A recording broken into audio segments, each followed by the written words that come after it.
नमस्कार साथियों, आप देख रहे हैं RBS न्यूज़ बहुजन इतिहास।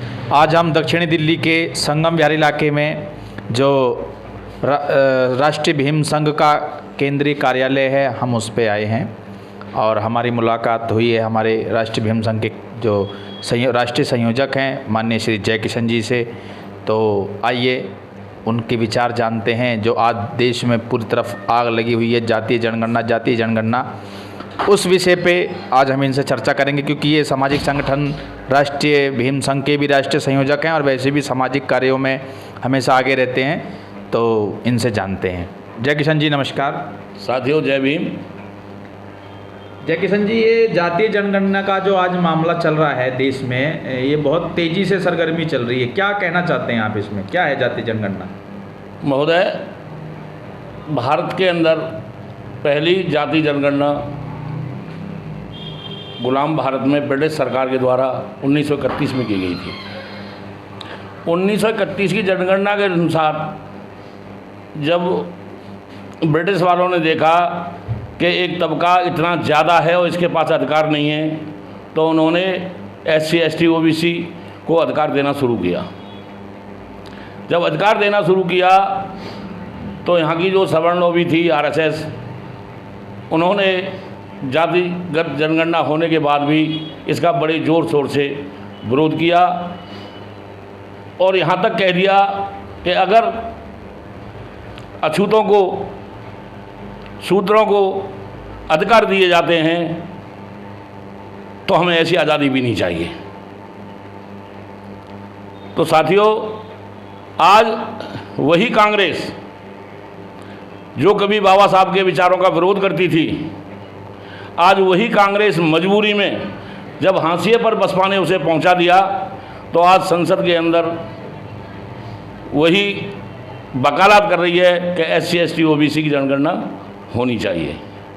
देखिए, आप ये बहुत गंभीर आरोप लगा रहे हैं कि बाबा साहब का विरोध करने वाली कांग्रेस तो ये कहती है कि हम बाबा साहब को मान सम्मान और आदर के साथ देखते हैं। आप बड़ा गंभीर आरोप लगा रहे हैं, कैसे देखते हैं इसे? जब बाबा साहब ने संविधान सभा के लिए चुनाव लड़ा तो उनको कांग्रेस ने एक बार नहीं 2 बार हराया, और एक बार तो उनको सामने उनके PA को ही खड़ा करके हरवा दिया। तो मैं ये कैसे मान लूँ कि कांग्रेस बाबा साहब के विचारों का और बाबा साहब का सम्मान करती है? ये इनका छलावा है, दिखावा है और ढोंग है और कुछ नहीं है इसके अलावा। तो संसद में तो SC ST के 131 सांसद हैं, वो क्यों नहीं इस पे कुछ बोलते, जो कांग्रेस पार्टी के और भाजपा के दोनों के मिला के हैं? महोदय, बात ऐसी है, बाबा साहब इसी चीज़ के लिए तो पूना पैक्ट लेके आए थे कि SC के हर व्यक्ति को 2 वोट डालने का अधिकार हो, जिससे एक वो अपने SC का नुमाइंदा चुनेगा और एक जनरल नुमाइंदा चुनेगा।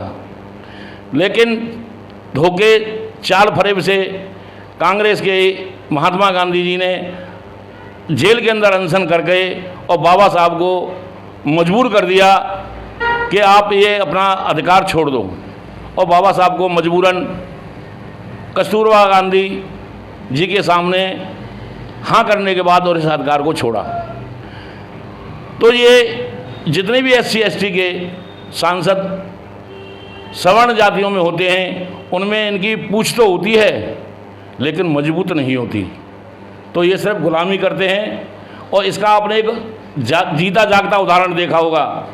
जब लोकसभा के अंदर रिजर्वेशन के कोटा को मजबूत करने के लिए बिल लाया गया, तो उस बिल को समाजवादी पार्टी के सांसद जो शेड्यूल कास्ट था, सबसे पहली प्रति उसी ने फाड़ी थी।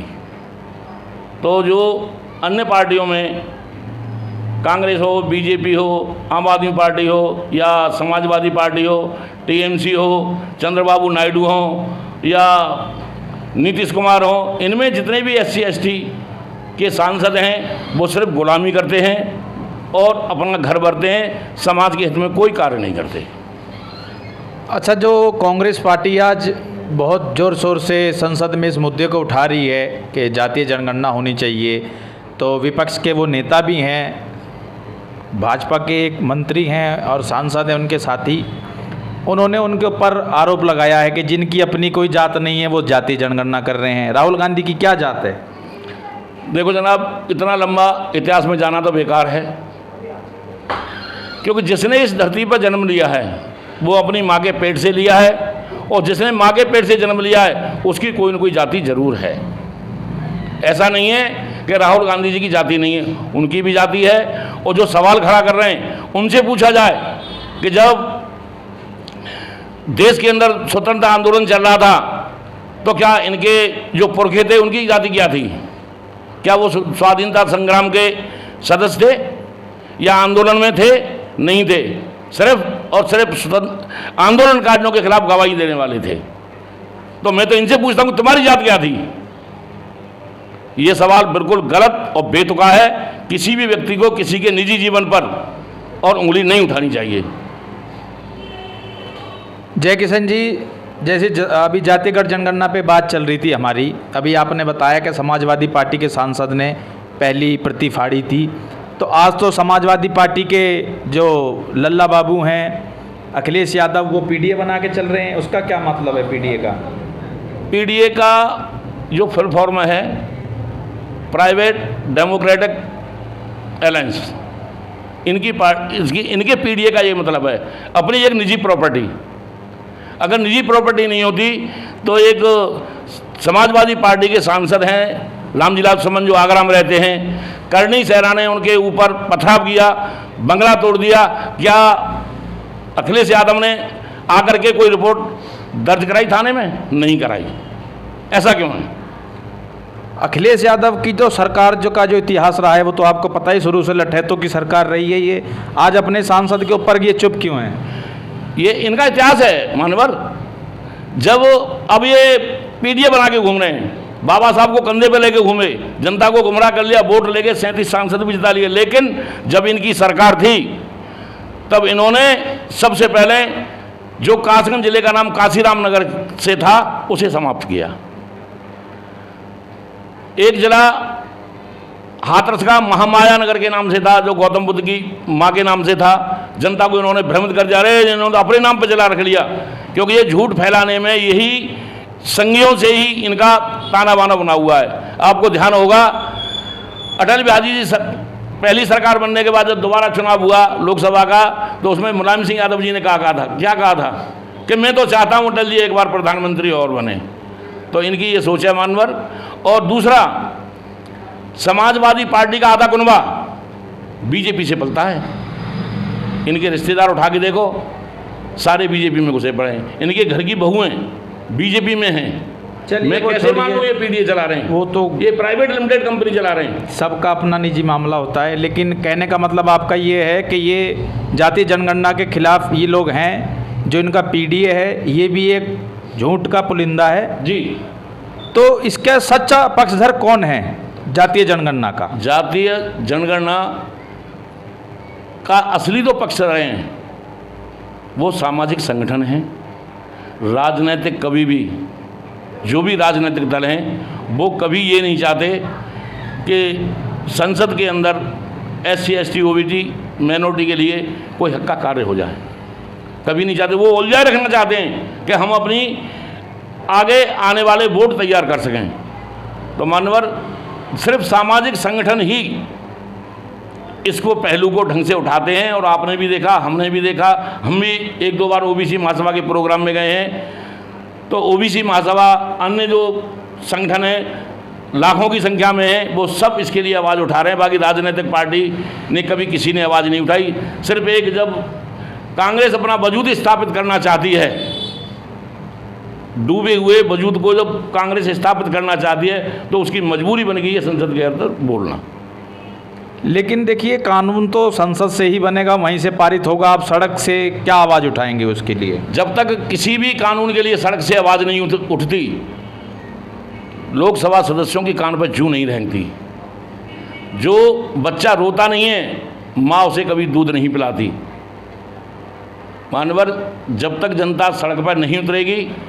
तब तक इनके कानों में जू नहीं रहेगी, और जू नहीं रहेंगी तो जब तक काम नहीं करेंगे। तो आप कितने मजबूत हैं कि सड़क से अपनी आवाज़ संसद तक पहुंचाएंगे? बिल्कुल लगे हुए हैं बराबर, आज नहीं, कल नहीं, परसों नहीं, एकदम हम फुल ताकत में आएंगे और रोड भी जाम करेंगे, जेल भी जाएंगे, लेकिन जाति जनगणना और मंडल कमीशन की रिपोर्ट पूर्ण रूप से लागू करा करके रहेंगे। चलिए, ये तो जातीय जनगणना का विषय रहा है। एक विषय मैं आपसे और लूँगा चलते चलते, ये महाबोधि विहार का जो बिहार में अनशन चल रहा है, प्रदर्शन चल रहा है, उसको क्या देखते हैं, क्या समझते हैं उसके बारे में, आप क्या कहना चाहते हैं? मानवर, मैं आपको और आपके दर्शकों को बताना चाहूँगा कि ये भारत बौद्ध का देश है। यहाँ अभी भी आप कहीं भी खुदाई कर लें, यहाँ बौद्ध की विरासत कहीं न कहीं जरूर मिलती है। इस बौद्ध विरासत को विलुप्त करने में इन विदेशी षड्यंत्रकारियों का बहुत बड़ा हाथ रहा है। जब सारे जो सिद्धांत गौतम, जिन्हें हम गौतम बुद्ध जी के नाम से जानते हैं आज, जब उन्हें ज्ञान प्राप्त हुआ तो उन्होंने जब सब कुछ धन दौलत और अपना राजपाट छोड़ दिया, तो उन्हें ज्ञान प्राप्त होने के बाद उन्होंने 84,000 स्तूप बनाए थे, बौद्ध स्तूप। हम पूछना चाहते हैं इस षड्यंत्रकारियों से, वो हमारे 84,000 स्तूप हैं कहाँ?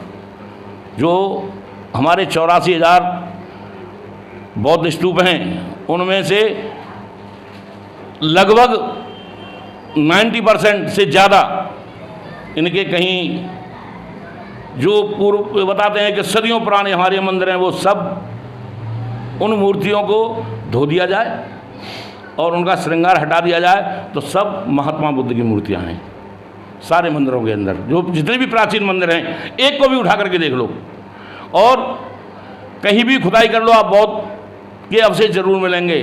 मैं साकेत नगरी बौद्ध नगरी थी, जिसे बाद में अयोध्या कहा गया, लेकिन हमने इतिहास में पढ़ा कि साकेत नगरी थी और वहाँ का राजा हुआ करता था पुष्यमित्र शुंग, जिन्होंने इन षड्यंत्रकारियों ने रामायण नाम की काल्पनिक किताब लिख करके उस पुष्यमित्र शुंग को ही राम बना दिया।